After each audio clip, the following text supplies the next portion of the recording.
My name's Ed Piskor, I'm Jim Rugg.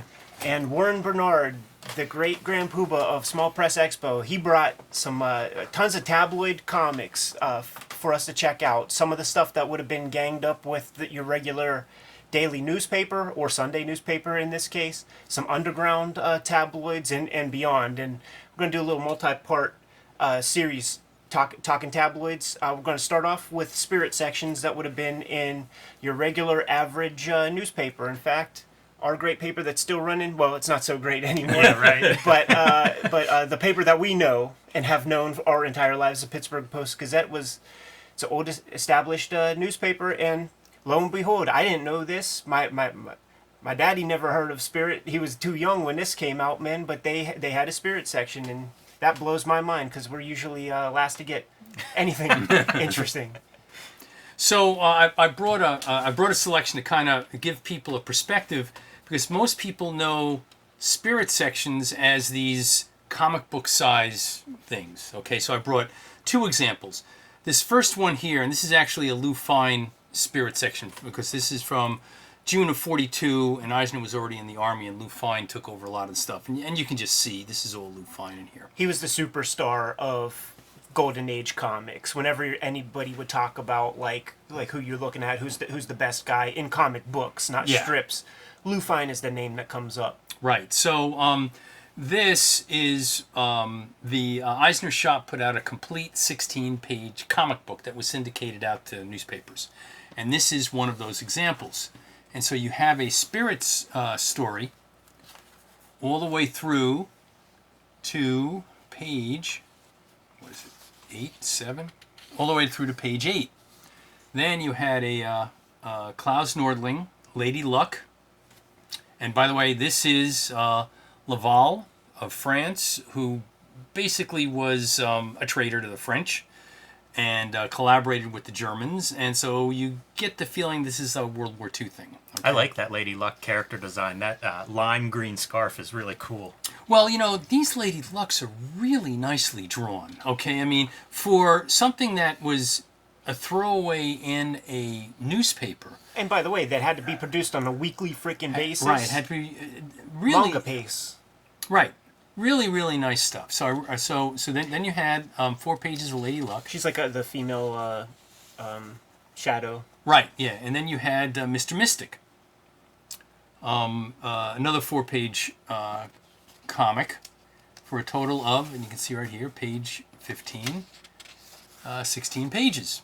So some newspapers published this entire comic, okay?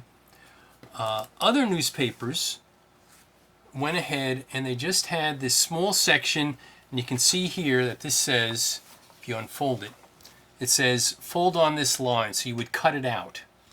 And the reason why I selected this one is one, I don't know if Pfeiffer wrote this particular one, but the reason why I select this one is that he did do most of the 50s. Look who's on the back. It's Clifford by Jules Pfeiffer. Amazing. Okay, and oh, by the way, he's still alive. Yeah. All right, and talk about, he was at SPX a couple of years ago, and I was sitting there, and he was talking about what it was like working with Eisner, and I'm sitting in the back going, holy shit. Okay. Was he just 15 years old or something? He was, so at this point, he was 20 or 20, he was 21. He was born in 1929.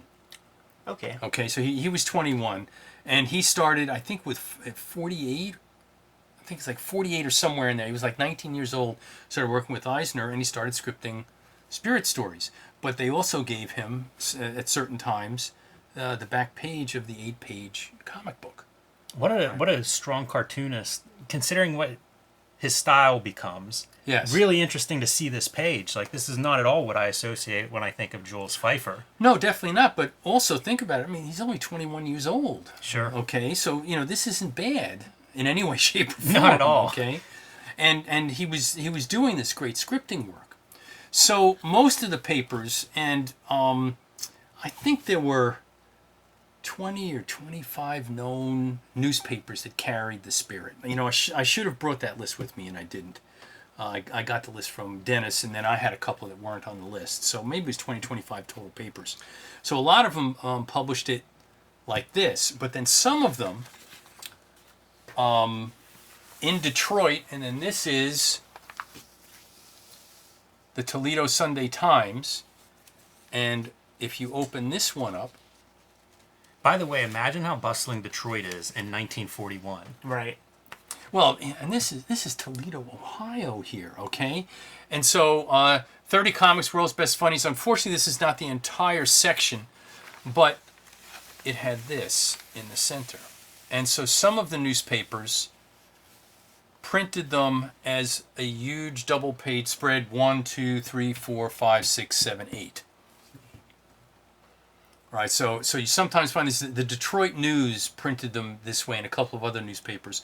Most of them that I've seen printed them like this. Like it was a separate section that you that was folded together. Either you folded it or they had pre-folded it and inserted it into the newspaper.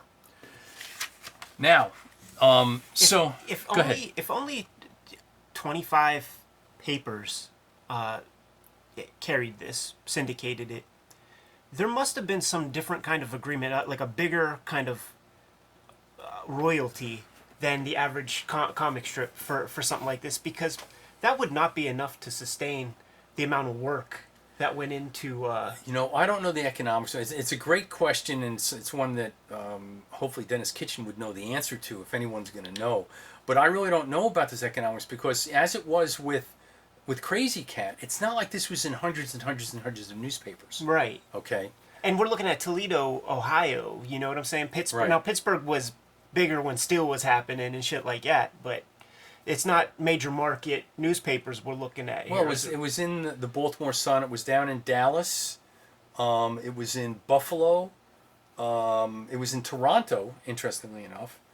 Was it in the coastal city? Was it in New York City? Was it in No, Los Angeles? Well, as a matter of fact, this Sunday Compass is a New York paper, but it's the continuation of PM Magazine. So this is a very small left-wing newspaper at the time. Okay, so it's not like it's the New York Herald Tribune at the time. Okay, so I've not seen any spirit sections out of New York City.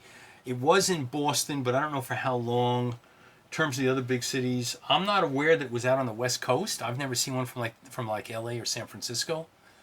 So he's a hustler, man. It seems like Spirit would be a great fit for L.A.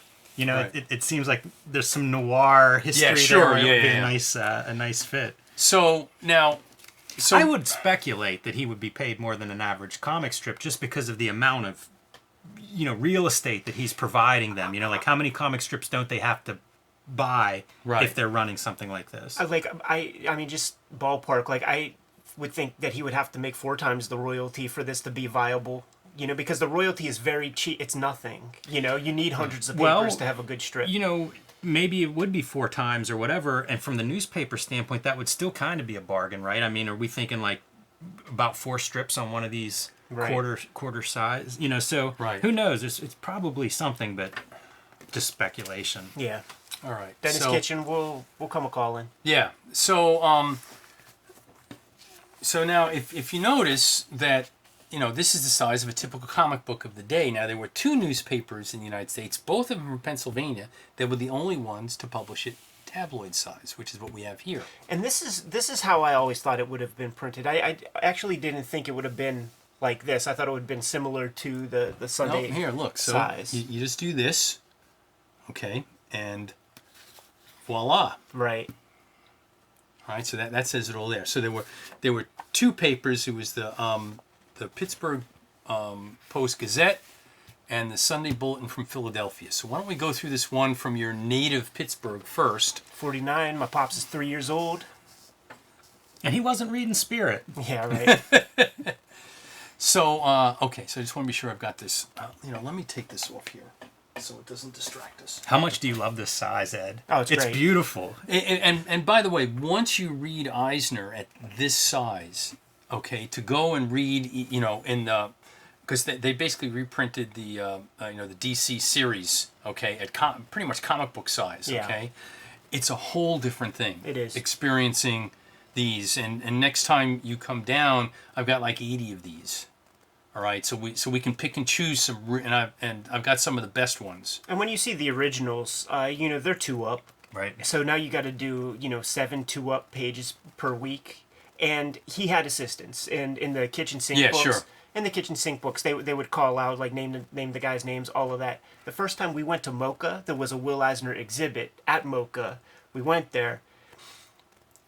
Full of whiteout. The page is full of whiteout. And it's Eisner inking on top of, like, what those assistants did. So they did, like, some bare bones stuff. And the lines you see are almost not anybody but Eisner. Yeah. Let's look through this. But it's great. I mean, this is such typical one, the way he integrates the spirit into the scene, okay, is great. And then the whole thing occurring at night with the dark, all of that noirish stuff. So Interesting panel borders with the foliage textures. right. And when you open these up, it's a whole different experience. These are Lost to the Ages. P.S. is a character who would appear in the strips. Little dude, he has this little candy cane that's like his Deus Ex Machina weapon and stuff. But these are not in the No, and kitchen sink books or anything. Right, they're not, and you only find them in the tabloids. Okay. Yeah, it's amazing. And from the looks of it, I don't know that is Eisner. Who's doing those? It's so small, and you would have to adjust your style anyhow. But... Right. So anyway, it just because of the size, you get a whole different feel as to what Eisner was doing with the layouts of the books. Yeah. Let's keep going. Okay. And one day, hopefully before I die, someone will actually do a tabloid-size reprint. It's surprising no one's done that. That Especially- seems like something you could sell in this age of reprints. Especially Dennis Kitchen, man. He's got friggin' spirit candy bars out there. Like, And I love these silent sequences he would do. he's so good at it. It's, Yeah. I mean, it's overly like pantomime stuff, but you're not gonna hear me complain about it. Right. And once again, different PSs down at the bottom. Okay, so every one of these had, 7 or 8 of them. And they're lost to history. Yeah, I certainly wouldn't call them Sergio Aragonés level jokes Right. from as quick as I'm trying to read those things and talk at the same time. But it's a nice little bonus. I love the little park as a set piece for this fight. Yeah, very clever. Jackie Chan-esque almost, of using your surroundings and your props. Totally. But it's a set piece too. That it's such a great idea to set it somewhere fun, and what's better than a playground? And clearly that's probably the MacGuffin for this story. Like, when Eisner's like scratching his head, he's already did hundreds of spirit stories. I think this is from 49. Yeah. Let's have a fight in a little playground. Yeah, and you pointed out the foliage panel borders on page 1, and we see that foliage in the park. Yeah. Yeah. So, and then they always had this little stuff down here at the bottom, which I also think hasn't been reprinted. No. That is the promo for the following week. And then on the back was Scarlet O'Neil, which was, and actually during World War II, she was a spy. Okay, so this was ongoing, because I've never heard of this. Yeah. So this was, I think it started before the war. And this would have been part of the Eisner studio? No. This was another syndicate. Okay. Let me see. I love some of these drawings. That panel with the landscape's beautiful, but I like that face a lot. And the red on the horse is weird. It's I think that's it's an like accident. a misprint. Yeah, I think that's an accident. Yeah. I don't know what syndicate. Oh, here. Like I've cut tones for color steps before, and now that's an egregious one. Yeah. But I definitely have like lost a little triangle of zipatone and was like, where the fuck did that Oh go? yeah, I think anybody that's done screen tone or Seps has had that experience. Yeah. You find it in print, and like, damn. So this was just something they picked up from another syndicate Dig it. and laid in on the back page. So this did not come from at Eisner studio. So just imagine, being here in Pittsburgh and Oh, and by the way, like my 1949 October 2nd, my dad's birthday is in the teens of October, so he was 2. Yeah, so I'll so curse him further for not being a spirit. and by the way, and I've been looking for these things for years, this is the only one I've ever seen from the Pittsburgh Post-Gazette. These don't show up. They normally show up out of the Philadelphia paper. But I saw this and was like, oh, I've never seen that before, so I'm glad I snagged it when I did. This, you know what? This makes me miss my grandparents like even further, like more than I already do, because it's like, if I would have had this knowledge, man, I would ask my grandpap, like, were you reading The Spirit in the Sunday Funnies or something? My grandparents read the Katzenjammer Kids. My mother's mother, really liked the Katzenjammer Kids. Okay, when was she about corporal punishment, man? She spanked an ass? No. They she was born 1901 or 1902 or something like that. So she would have been 8 or 10 years old, 1910, and they would have already been pretty well established by that point. So I got a chance to talk to my grandfather, to his dying day, always read the funny papers. So free comics. There it is, your Pittsburgh Post-Gazette. All right. We'll call this. Are we gonna look at the? I'm gonna bust it. Okay. Bust it. Yeah. So now, over on the other side of Pennsylvania, you had the Philadelphia Bulletin. Now, this seems, on the surface of it, to be aimed at itty bitty little kids. And up here in the corner, it says The Spirit. Worth noting that this package is not an Eisner package. Right. This was strictly from the Bulletin. It says here, The Spirit begins on page 5. So there's a bit of cognitive dissonance going on here, okay? Because you have this...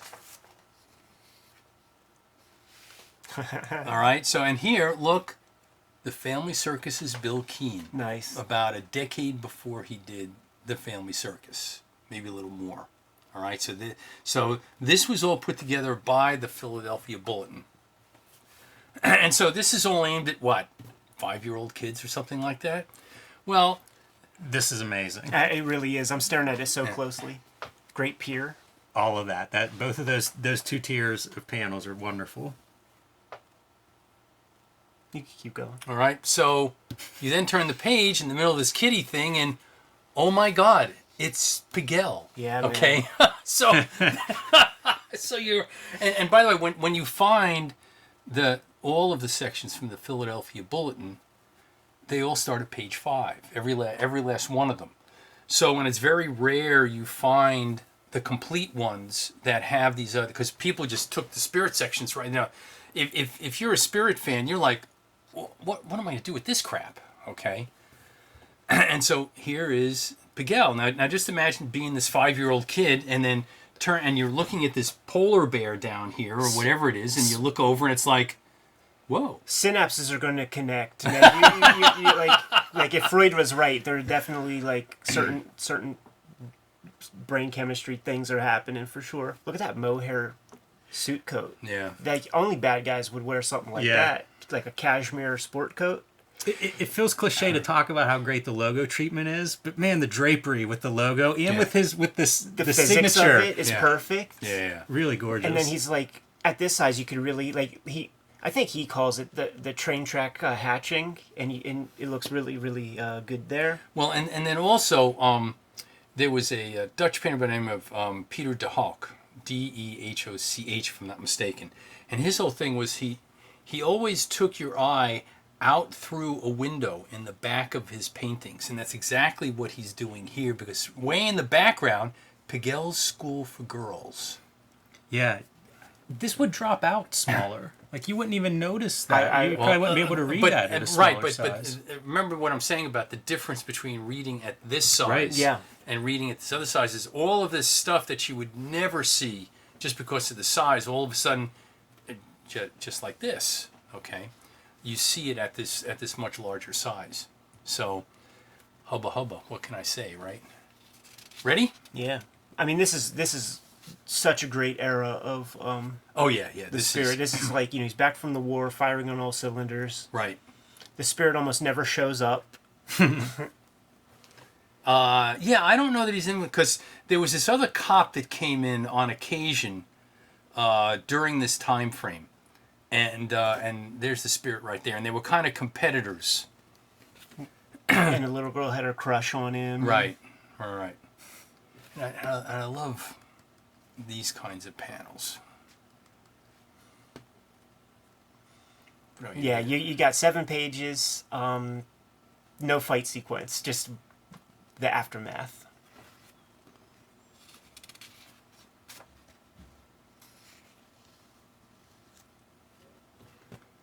And then you get, the emotion he would put in with the lettering.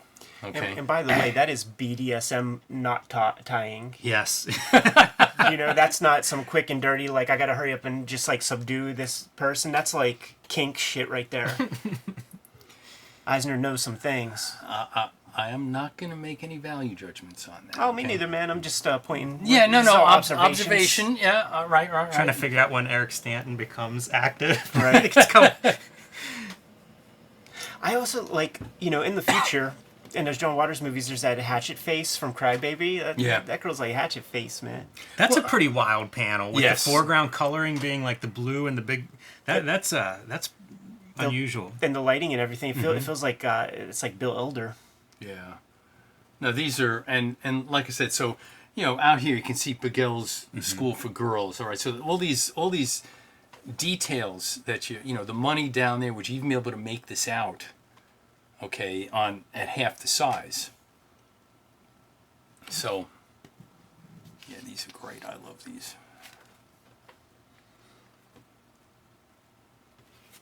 And yep, the spirit's there. That's pretty unusual coloring. This Yes. background with the gradations, the yellow to green and the yellow to orange. Oh, you're right about that. They must have got their deadlines done, like, a couple hours early, and they could play. Right.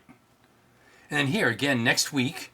All right, so all these little all this PS stuff, all this little promo stuff, didn't get put into the comic book size ones. No. Right, and so that's another thing that's also really nice is seeing this work. Look at that, man. Octopus was going to be in the next one. Right. And this is what I'm most kind of interested in a way, is like just like seeing what else would be ganged up in there. so you've got Mandrake. The magician, Lee Yep. Falk, creator of The Phantom, I believe. Creator of the Phantom, right? And that's out of King Features. And then they would revert back to... is this one syndicated? I don't know if this is syndicated or not. But here, this is another Bill Keane. I think these are all Bill Keanes on this page. Looks like it. So, yeah, here's Bill Keane. So they had him in-house at the Bulletin. I see. And so this is where... So he got started doing this children's stuff to basically fish wrap the spirit. Look how great this is. Did you used to make these, Ed, in school? You'd take 2 pieces of paper, like a little tiny pad, and you'd curl one up like over your pencil, and then you would take the pencil to it basically was a GIF. It was a GIF because it would be 2 images that you were going back and forth over top of. That's amazing. And this is exactly the instructions to do it. That's amazing. Yeah, no, that's lost on me. And look, Fishtown, man. Lest you Right. forget that this is Philadelphia. Right, all right. And then, what do we have on the back? Oh, Uncle Wiggily is, this is Bell Syndicate, so. That color separator should be fired. Oh, yes. Or I guess just the printer. No ifs, ands, or buts about that. So like I said, there was this, when you're looking at this, you're like, well, this is for kids, and you go into page 5, and all of a sudden, Boom. there's, yeah, right. Boom. Damsel in distress type shit. So, I'm curious as to who thought of this, and then who approved it, and what their thinking was. Okay. Comics are for kids, and generations after this, I'm going down to the little hardware store buying like 3 packs of comics for $1, and I'm getting like Weird Caliber anthology crime comics that show splayed vaginas, and those books would be in the middle. It would be a Ninja Turtles reprint, or like a Archie Ninja Turtle on one side and like Megaton Man on the other. But they just they have no idea. Yeah, nobody's looking at what those Right, comics sure. are. Yeah. This one, it seems like would be brought to their attention if they overlooked it. Yeah, I'm sure. But it ran for 6 years. Let me see. It started like sometime, I think, late 46 through at least 51. So at least a half a decade. It was wrapped in this thing. Pre-Comics Code, Yeah. Right. You know, Comics it Code, right. may have been before this became a topic of conversation, and Maybe this is the catalyst. But there's also a nice splash page. So, He has very few clunkers. so anyway, so there it is. The Pennsylvania connection. This is is- Spirit Tabloids. This Okay. is, this episode, this is us taking a look at Spirit tabloids, but we got a couple more tabloid inspired episodes to do. Absolutely. So we're going to get the heck out of here and record those things, man. Kayfabers, like, follow, and subscribe to the YouTube channel. Hit the bell. We'll notify you when the next videos are available.